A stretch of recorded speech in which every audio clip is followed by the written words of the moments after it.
The marketing group that's unaligned is, dare I say, a useless marketing group.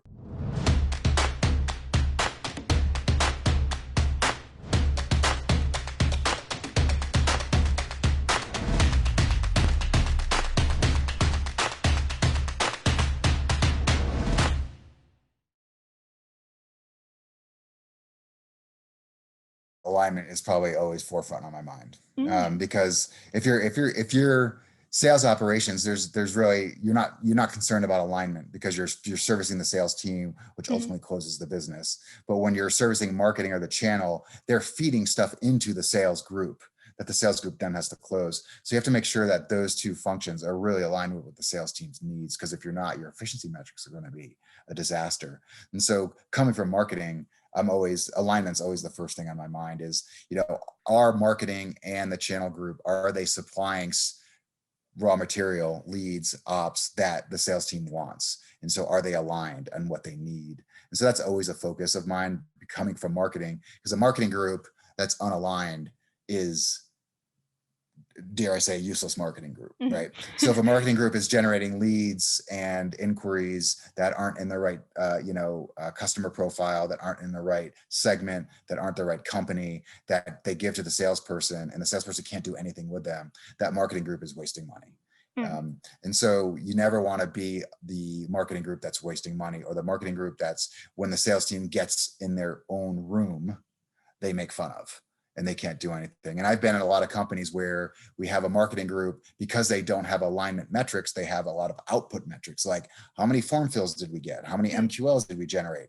They're not aligned, because they're not tracking what they're generating into the sales pipe, and then looking at, are the sales guys closing what I'm generating? And so what you get is, if you had them in separate rooms, you'd have the marketing team celebrating, yay, we hit our goals. And then you have the sales team crying because no one hit their accelerators, because no one closed any business, because they couldn't close anything that marketing gave them.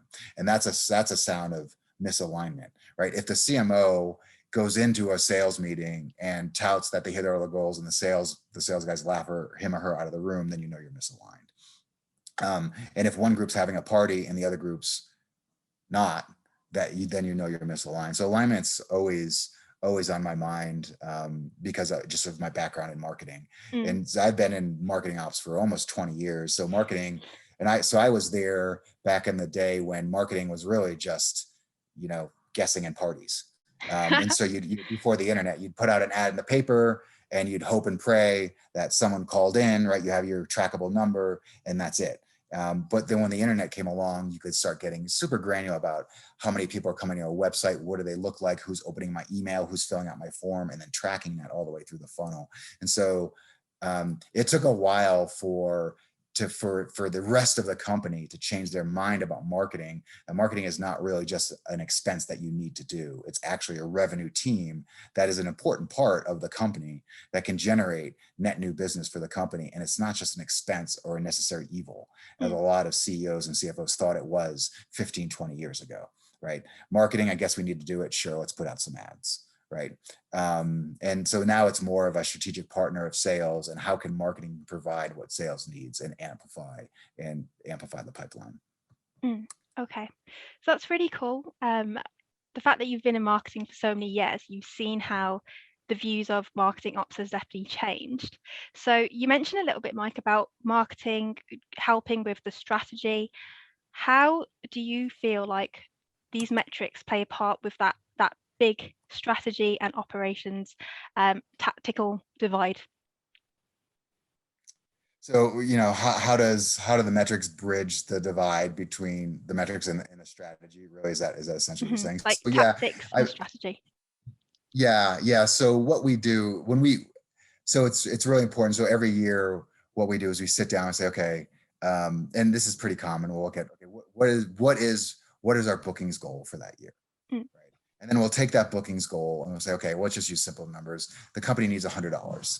Okay. How are they going to get that $100? Well, typically we can look at historical and say, okay, we want marketing to source 20% of that, or $20. And that usually comes from a conversation between, the groups, and say, typically, historically, marketing source somewhere between 15 and 25%. What do you want them to do this year? Okay, let's have them do 20%. Great, that's $20. Now, historically, what comes from the channel? Okay, well, maybe that's 40%, that's $40. Now the rest, sales has to make up the rest. And so I'll use marketing examples. So we'll say, okay, marketing needs that $20.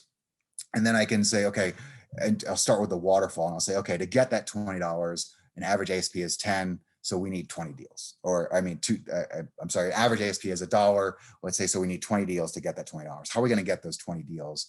And we'll drive it all the way back up to the waterfall using current conversions of last year. Mhm. And so if those conversions, and this is how we make marketing more efficient. And so I don't go to marketing and say, you need to be more efficient. What I do is I go to marketing and say, in order for you to get your $20 with the money I'm giving you, you need these conversions in your waterfall. And for instance, last year you did a 50% TQL to SQL conversion. This year I need to do 60%, or you're not going to have enough money, because I'm only going to give you $100. And if you're getting a conversion of the pipeline less than 60%, you're not going to have enough money. And that's how we'll eke efficiencies out of the marketing team. So we drive it by setting their goal at such a way where they can't achieve it unless they get better at what they're doing. And then they bring that all the way back to the tactics. And I can say, okay, here's all your tactics. These are the 3 that are dragging that conversion down. You can now either get rid of these 3 or find new vendors for these 3, or we can sit down and look at why are these 3 conversions so low and what's happening with these conversions and dig into that. And so that becomes a conversation of, okay, we started with a high level strategic number and now we're driving it all the way down to the tactic. And we're trying to make sure that each tactic is as efficient as possible. So instead of saying to the CMO, hey, you can't do webinars anymore, or you can't do PPC because the conversion's too low, I don't give them that guide. They don't want to hear that, right? They want to have the wherewithal to go and spend where they want to spend.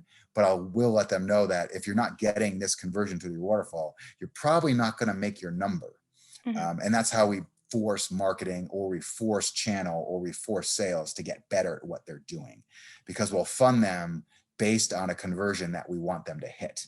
And if they're not hitting that conversion, depending on there's some other things that play, right? If all of a sudden your average sales price gets extremely high, then yeah, you can become less efficient through the funnel. So if we say, hey, your average deal size was $1, you need 20 deals to get $20, and all of a sudden at the end of the year, we see your average deal size was 5, you only need to get 4 deals. So you can be more. So ASP is one of those levers that, 1, is hard to predict, and 2, is one of the biggest levers that can cover up inefficiency in the funnel. And so you have to be aware of ASP as one of those lurking monsters that I've been in several companies where we underestimated the ASP. We were less efficient, but we still hit our number because the ASP just was, for some reason that year, was really big. So you have to be careful of some of those metrics that are really giant levers. Win rate is another one. If your win rate is really low, sometimes there's not enough total addressable market to cover up such a low win rate. And so what we'll do is we'll take a high level metric and we'll drive it all the way down to the tactic, and we'll link it all the way through using conversion through the waterfall and making sure that they're hitting the conversion we want them to hit. And if they're not, we'll sit down with them and say, okay, why aren't you hitting these conversions?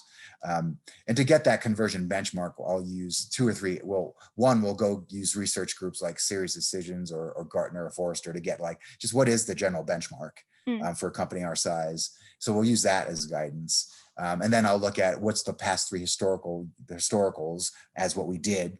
And then we'll look at what do we want them to do? And for instance, for some companies, I was in a company where the benchmark was 70%. We were at 40.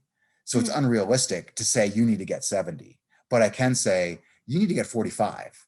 And then next year you need to get 50. And then next year you need to get 55. And we're going to keep working you up and up and up until you get to that 70 where we want you over the course of several years.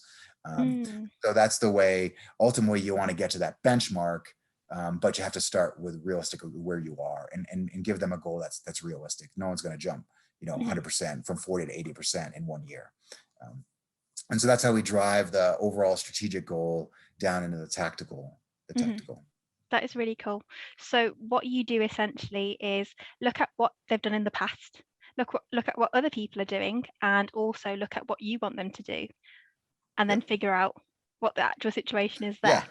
Yeah. Yep. Yeah. And then we'll look at the budget, right? Mm, So, and then we'll tie it all back to the money. And so it gets all tied back. So typically, a marketing group in a company our size, their budget is usually set in a range of, 5 to 8% of total company revenue. So again, if the company's getting $100 a year, that marketing budget will be 5% of that, or $5, mhm, right? Um, and so that's typically what we'll look at and say, you have $5. We're not going to give you more because we want you in this 5 to 8% range. And that's all in. That's for all head count, everything. And then we'll say, okay, of that 5%, typically half of that for marketing should be program spend. And so mhm, you have $2.5 to spend on programs. And so here's your $2.5. You're not going to get any more because we want you in that 5 to 8% range. And, we're going to keep you on the low side because you didn't perform that well last year. And mm, so you have $2.5. Now look at how we're going to use that $2.5 most efficiently. And lo and behold, if you're getting a 40% conversion at this certain waterfall stage, there's with $2.5, you're never going to hit the money we need you to have. So we're going to have to increase that conversion X amount. mhm. And so then we'll look to the CMO to say, okay, how are we going to do that? Is that more BDRs? Is that a better qualification routine? Is that a better go-to-market? Is that eliminating some typically poor performing sources? Like, we're not going to do any more webinars, or we're not going to do PPC. Mhm. We're going to put it into higher performing sources and things like that. So it becomes a tactical conversation based on your budget and your overall bookings goal. Mm. Okay, that makes a lot of sense. It's really interesting the way that you have to like dig deep into finding out what's actually going on. And then, if nothing can improve, then you make sure you make sure your metrics are as efficient as possible. But then if nothing else is going on, you look at the budget and then see who else can be involved. And is that where the alignment piece always comes in at the forefront of your mind as well? Yeah, and that's exactly it. So that's why we have those two metrics, and I'll go back to those two metrics that are really alignment, is the number of qualified people Mhm, from both channel and marketing that make it into an actual first stage opportunity, right? And so again, is the sales team agreeing on what these other two groups thinks are ops? Now, if that conversion is low, you're going to get finger pointing, right? So marketing is going to say, well, sales doesn't understand what an opportunity is, and they're inconsistent about bringing it into the pipe. And if I ask 5 sales guys, they're going to define the first stage differently. So it's mhm, all over the place, right? And so that's a sales issue. So I'll have to go to sales and say, okay, what is the definition of 20% for you? And if I get 5 different answers, that's a red flag, right? And mm, so now we need to go back and we need to sit with the sales team. So that's a sales issue, right? So that now he says, okay, what is the definition of 20%? And now we need to make sure that the entire global sales team knows what 20% is. So they're all bringing in every opportunity that meets that criteria at the same rate, right? We can't have one rep saying, I don't like this because it doesn't, I'm putting my finger in the air and I just know they're not going to buy, right? mhm, If it meets the criteria, it has to be put into 20%, because then I can go apples to apples across regions, because I know every region's 20% is defined the same. mhm, So that becomes a tactical conversation with the sales team. And that's all about let's train them on what 20% means so we mhm, can fix that problem. And then sales is going to point back to marketing and say, well, you're not qualifying leads properly. Your definition of your TQL is not right. Right. And so one of the ways to avoid that is marketing does not define what the criteria for the TQL is. Sales defines that. And mm, so what you do is you sit down with sales and marketing, and really just sales, but marketing's in there, and you say, what do you want from us? What is the budget? Who is the authority? What is the need? And what's your timeline? And mhm, we will get that for you. And so we start getting that or the marketing team starts getting that for the sales team, and they're continually rejecting it all the time. It can only be one of two things. One, it means that for some reason that's not meeting the 20% criteria. And mm, now you're looking at, okay, why did you give me a TQL definition that doesn't meet your 20% criteria? Why'd you do that? Right. So you're pointing it back at the sales team. Or the other one is maybe they didn't understand their business correctly. And we need to go back and look at the TQL criteria and readjust that. And so it's a constant adjustment and looking mhm, at what is that conversion between people to ops, and you want it as high as possible, as efficient as possible. And if it starts to drop, you just start looking at the symptoms. And it could be on the sales side, it could be on the marketing side. But typically the way I look at it is, in order to keep them completely aligned and keep the finger pointing to a minimum, you want sales defining most of that, right? Even when you're in marketing, like I don't, as a marketer, when I was in marketing, I didn't want to come up with the TQL criteria, because if it's wrong, sales can just say, why did you make that criteria? Why'd you do that? Well, so now what you do is you say, sales, you tell me what you want, I'll go get it. And if they start rejecting it, you can go back to them and say, why'd you tell me to get something that you don't want? And they say, what do you mean I don't want it? Well, you're rejecting it at an 80% clip. So obviously it's not what you want. So let's sit back down and you, again, tell me. And if they can't tell me what they want, that becomes a sales conversation of, okay, it's obviously your sales team doesn't understand what is a 20% opportunity, right? So we can go back and look at that. And so the metrics and the conversion between those stages can tell you a lot about what group needs to be fixed. Is it marketing? Is it channel? Is it sales? That is really cool. So do you feel like your background in marketing, this has given you that edge? Because you obviously understand that sales should set the metrics, sales should set the rules, the framework, and not marketing. Is this a given for you, or is that something that you had to set at your company? It wasn't it is now. I said it is now. It seems so obvious now, but Yeah. 15 years ago, you stumbled through a lot of this stuff because a lot of this stuff was new. So you kind of stumbled through it and you learned. And as my background in marketing ops, what I always wanted to do was, you want to put the onus on. You really want to craft the process in such a way that if there's a breakdown in one stage, that process is discrete enough that there's only hopefully one reason why that conversion is lower than it is. If you're crafting a process or an architecture that's too broad or too wide, when you look at a conversion number and you're saying, wow, it could be like 15 different things, you need then you need to go back and get more granular in your process structure. Because like if I'm looking at TQL to SQL, it could be only one or two things. It could be what I said, either the marketing group is not qualifying leads properly, or the sales group has given us the wrong definition, right? And so it's always one of those two things.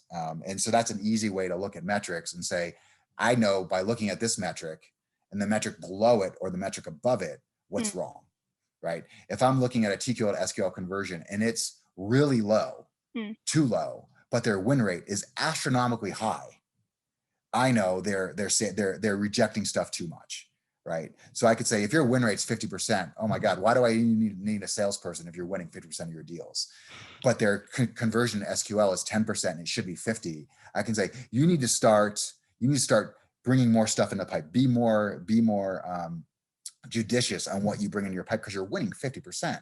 So I'm going to say, bring more and more and more in until that 50% win rate starts to drop back down to 30 or 20% where we want it to be, right? So it's always this balance between volume and efficiency.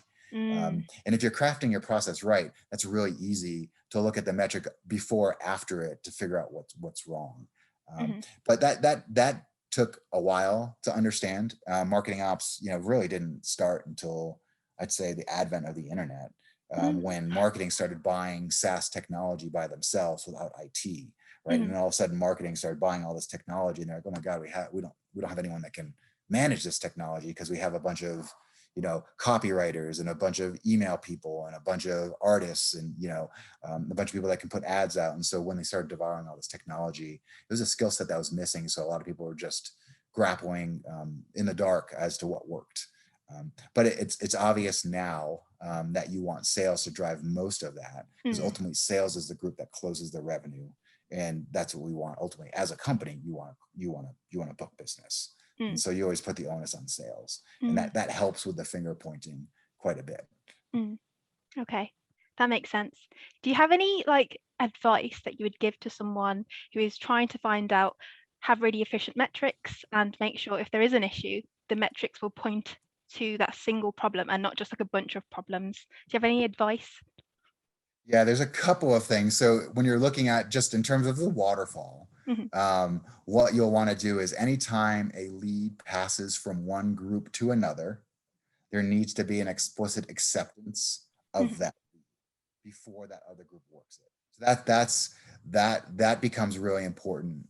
And I'll give an example that might help illuminate that. So when our BDR team generates a TQL and they hand it to a salesperson for them to then further qualify it and bring it in the pipeline, that salesperson has to accept the lead first. And so that's an acceptance. You're passing from marketing to sales, and there needs to be an explicit acceptance. And so what you're doing is when the TQL comes to them, usually it has to have very definable criteria. It has to have budget, authority, need, and timeline. So the budget has to be over $100. The Mhm. timeline has to be less than a year. The need has to be for security solutions, and the authority is usually a title. It needs to be one of these 4 titles, right? So when the sales rep receives that lead, before they call it, before they work it, they need to look at that data and make sure, yeah, I see it all. Yeah, budget is over 100, timeline is less than a year. It is a director of IT, and they already use a competitor, so therefore they have a need. I'm going to accept this lead. Now I'm going to go have the meeting. And that seems weird, but what happens is if there is no acceptance, and I look back and I say, okay, wow, our conversion's really low, and I start digging in, and I see something went wrong with that pipeline, and all of a sudden I realize a year after 7 months that for some reason our BDR group was getting a timeline that was over a year for some reason, Mm. but these reps were still working it. They weren't accepting it. They were just taking it, having the meeting, and then rejecting it.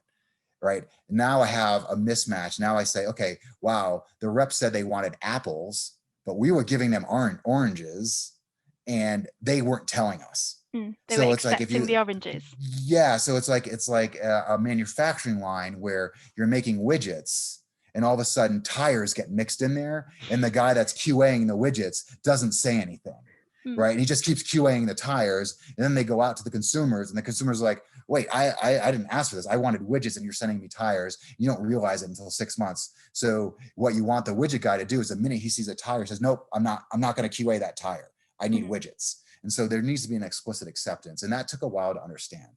And there's several instances in passing off that you need to accept. It happens at the very top of the funnel Mm. when an MQL is generated through lead scoring. That when the BDR, so MQLs get sent to the BDR group, they need to accept that MQL before they work it. Because if the marketing team is saying, hey, all our MQLs are scored 1 or a 2, you should not work anything but a 1 or a 2, and Mhm. they start working 3s because they're not checking the score, that's an issue, right? And all of a sudden we're not qualifying things at the right length. I dig into it and say, wow, qualification's really low. Why? Oh my God, you guys have been calling 3s and 4s. You Mhm. shouldn't be. That's why I need you to look at the score before you call it, accept it, meaning I know now that process is in adherence. You did get a 1 or a 2. So now when I look at the reporting, I can say, okay, everyone's doing 1s and 2s. Now, what's the difference between these 8 different reps and why they're getting different conversion rates, right? Because I know they're all working the same quality of lead, right? Mhm. And so there needs to be an acceptance. And then the other thing I would say is when you go to create these metrics, if you're doing it for the first time, you need to sit down with the groups, and you need to understand the process by which these metrics are generated.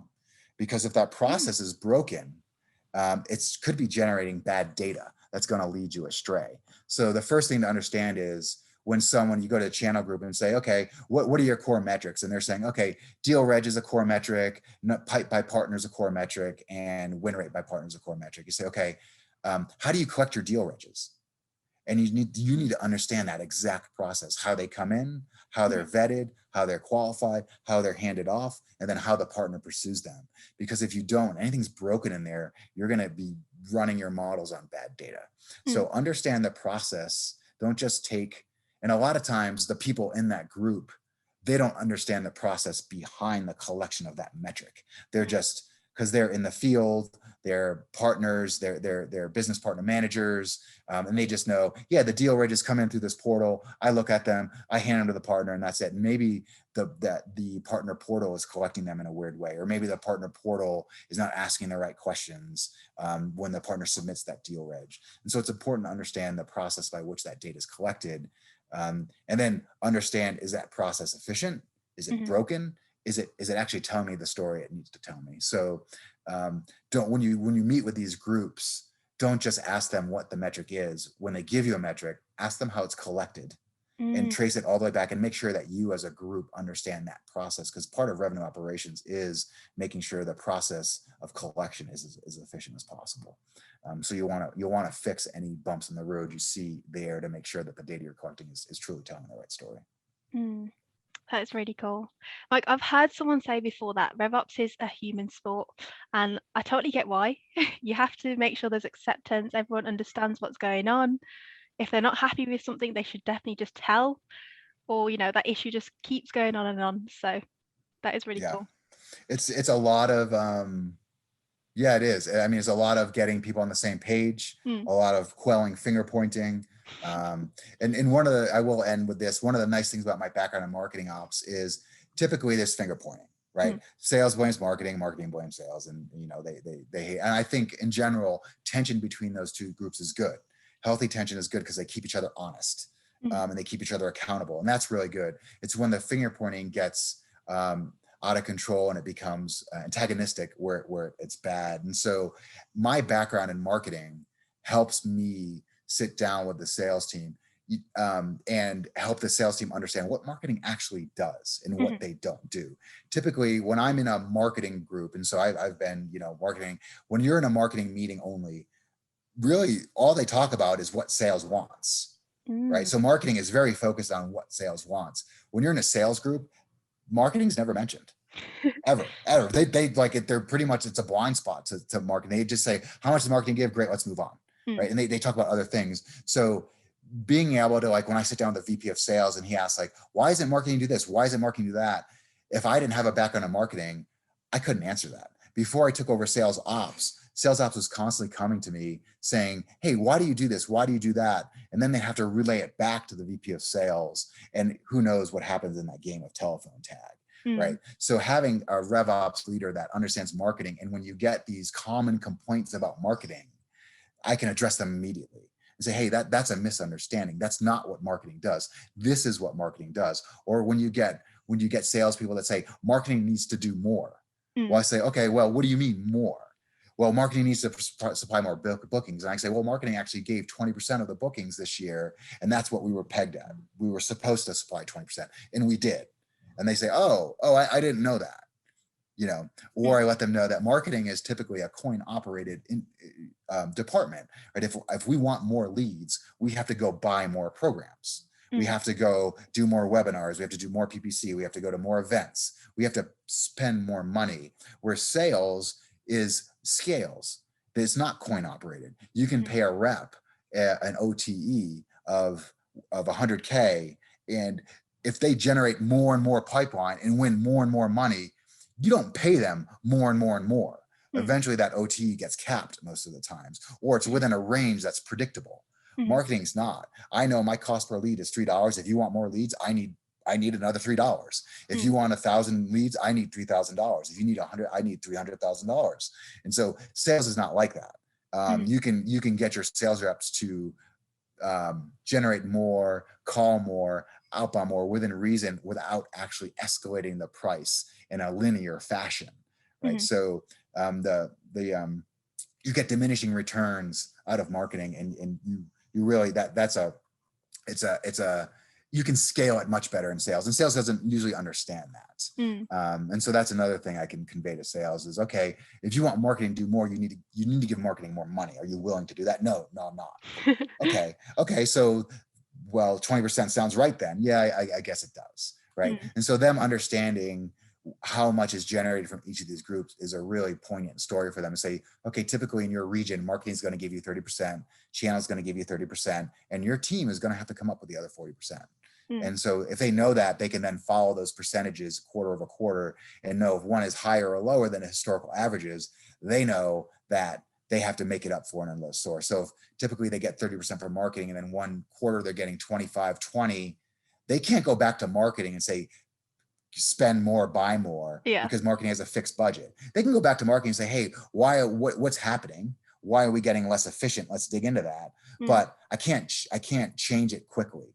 I'm going to have to go. What I can change quickly is go to my partner group and say, hey, I need more. Go to your best partners and put pressure on them, or go to your sales guys and say, mhm, you need to outbound prospect more, right? Those are the levers I have as a salesperson, not give marketing more money. Mm. And so typically there's not just money falling out of the sky.